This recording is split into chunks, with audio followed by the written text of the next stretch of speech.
Flat is an array function in JavaScript that reduces an array's depth. An array that's one level deep would just be an array of non-array elements. An array that's 2 levels deep would be an array containing 1 level deep arrays, and so on for deeper arrays. Here's an example. I have this grid of numbers, and I want to get a one-dimensional array of every number in the grid. I can do that with the array flat function. So we'll call this 1D array nums, and set that equal to calling flat on the grid. If you pass nothing into flat, it removes one depth level from every element of the array. In this case, it goes into the grid and flattens out every 1D array. If you were to console log this out, you'd get your 1D array with the numbers 1 through 9 in order. In this example, you have an array of arrays, or said another way, a 3-level deep array. Let's completely flatten out this array. We'll declare a 1D array called nums again.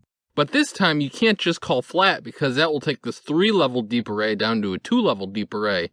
You can, however, pass in a number to flat that will be the number of levels or depths to remove from the array.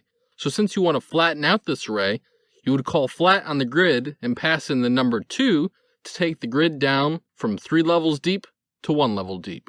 And if you console logged this out, you would get the flattened array. If you found this video helpful, please consider liking it to support the channel. If you're trying to learn to code, hit that subscribe button. And if you want to learn some more JavaScript, you can click into the playlist on screen now or in the link in the description. Ciao.